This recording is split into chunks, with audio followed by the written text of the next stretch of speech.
This is Veracity Markets. In the height of their operations, they were servicing about 400,000 clients, and it was just seeming like everything was going well. Up until the FSCA saw something that made them want to close Veracity Markets down, and close them down they did. What did the FSCA see?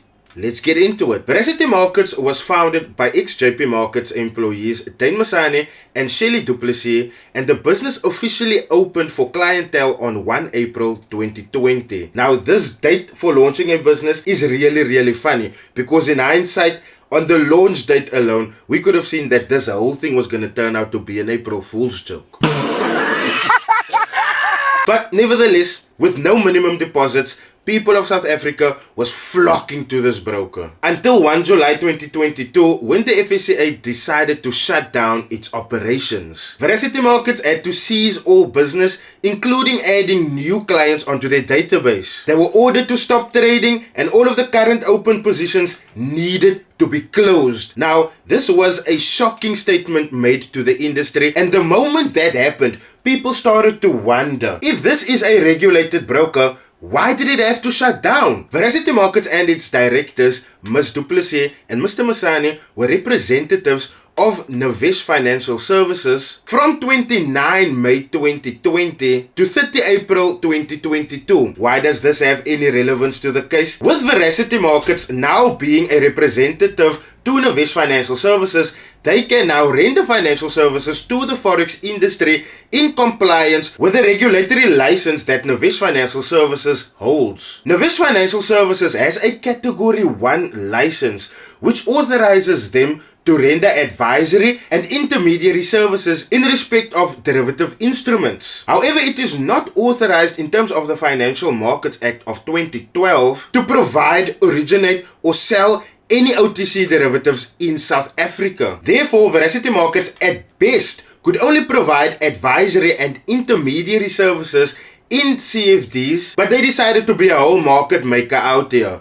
And that neglectful decision caused them to contravene Regulation 2 of the regulations issued in the Financial Markets Act. What is Regulation 2 of the Financial Markets Act, you might ask? Well, basically it says that no person may act as an OTC derivative provider or advertise or hold itself out as an OTC derivative provider unless they are authorized by the FSCA. And like we just said, Navesh Financial Services only had a Category 1 license, so they weren't authorized for what Veracity Markets was doing. Veracity Markets also claimed on their website that SCM DMA Pty Ltd was providing clearing services to Veracity Markets. But the views of the FSCA after the investigation finds this to be incorrect. And if they lied about that, Veracity Markets contravened 8.9 Chapter 1 and 2 of the FIDES Act. Veracity Markets concluded business in its own name, but according to Section 13.1 of the FIDES Act, any financial services must be conducted in the FSP and not in the name of the juristic representative. How does that act apply to this case? Navesh Financial Services has a Category 1 license, and Veracity Markets was doing services far beyond the scope of a Category 1 license. And Section 13.1c says that a person may not carry on business rendering financial services to clients for or on behalf of any person who is not authorized as a financial services provider and is not exempted from the application of this act relating to the rendering of a financial service unless such person is able to provide confirmation certified by the provider to clients that a service contract or any other mandatory agreement to represent the provider exists, and that the provider accepts responsibility for those activities of the representative performed within the scope of or in the course of the implementing of any such contract or agreement. Now, these stuff was not presented to clients. During the investigations, the directors and key individuals of Navesh Financial Services and the directors of Veracity Markets provided incorrect information to the investigating team of the FSCA regarding the existence of a licensed ODP provider. In doing so, they contravened Section 139 of the Financial Sector Regulation Act number 9 of 2017. This section handles with interferences of investigations and I'm very certain point number 5 applies to this case. A person may not give an investigator any information that is false or misleading, including by omission, and is relevant to an investigation if the person knew that the information was false or misleading, including by omission. It was the responsibility of Navesh Financial Services as an FSP to make sure that Veracity Markets and its directors complied with all laws and code of conduct in relation to their FSP license. But Navesh Financial Services failed to exercise oversight and to ensure that all laws and code of conduct are complied with. Therefore,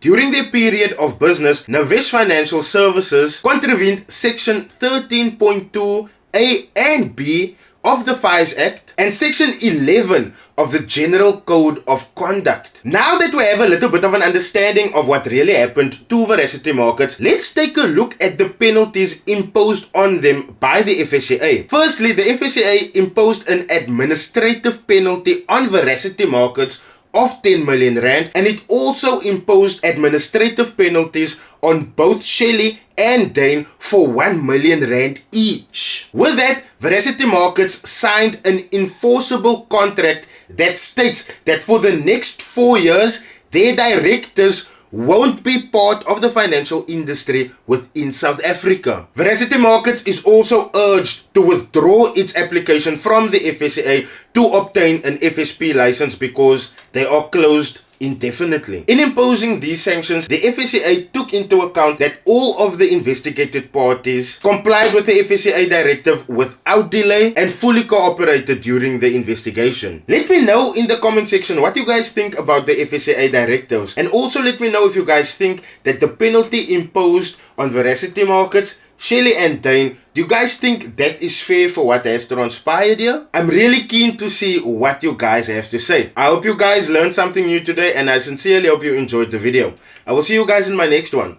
Cheers. At IFX, we understand that every trader has unique needs and unique trading strategies. That's why we have a selection of accounts that can service a selection of needs. The account types range from IFX Standard, IFX Premium, IFX VIP, IFX Cent, IFX Islamic accounts, as well as IFX Raw account. Regardless of the account types, all IFX clients have access to a range of trading instruments that's available on the MT4 and the MT5 platform. Whether you trade Forex, commodities, or any other financial instruments, IFX got you covered. With trade sizes ranging from 0.01 to 100 lot sizes, each client can come and trade comfortably with their preferred lot sizes. In addition to these diverse account types, IFX also offers demo accounts, which will allow traders to implement their strategy, learn more about risk to reward, and manage their risk according to their preference before switching over to a live account. Use the link in my description, open an account, and navigate the seas of opportunities with IFX.